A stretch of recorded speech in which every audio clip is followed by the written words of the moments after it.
ताला कस्बे के पहाड़ी पर वाक़े हजरत बाबा शेख बुरहानुद्दीन चिश्ती की दरगाह के बुलंद दरवाजे पर झंडे की रस्म के साथ 5 रोज़ा मेले का आगाज हो चुका है। सरपंच शेख अमीर खान व दरगाह खादिमान ने बताया कि गुरुवार को जयपुर से मरहूम हाजी रफत के भाई हाजी असीन, हाजी शकील, अमजद, मोजम, ब्यावर से हाजी जुमा, बाबू खां, इमामुद्दीन इरफान, हुसैन मंसूरी की क़यादत में ज़ायरीनों के ज़रिए से ताला नदी पर नमाज अदा करके नदी से जुलूस के शक्ल में बाबा शेख बुरहानुद्दीन चिश्ती की दरगाह के बुलंद दरवाजे पर झंडे चढ़ाकर इसके बाद कवाली व नाज शरीफ का दौर जारी रहेगा। कल जुम्मे की नमाज के बाद दुआ का दौर जारी हो जाएगा। इसको लेकर खादिमान कमेटी की हिदायत में दरगाह खादिम मेला प्रबंधक ने बिजली, रोडवेज, पानी पीने के लिए, इसी तरह तकसीम ताम और बाकी नज़ारतों के ज़रिए मेले में आने वाले मुल्की गैर मुल्की ज़ायरीनों के इंतज़ामात में वो जुटे हुए हैं, जिसमें देश प्रदेश से लाखों हिंदू मुस्लिम ज़ायरीन तशरीफ़ लाने की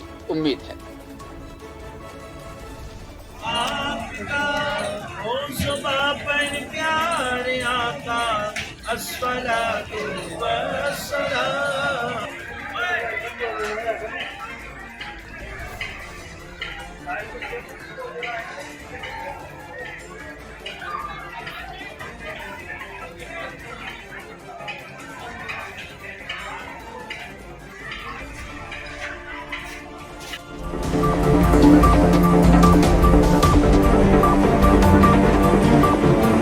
दिन भर के अहम तरीन और बड़ी खबरों में फिलहाल इतना ही। मैं आपका मेज़बान रहीम अहमद खान लेता हूँ आपसे इजाज़त। आप देखते रहिए तस्नीम टीवी।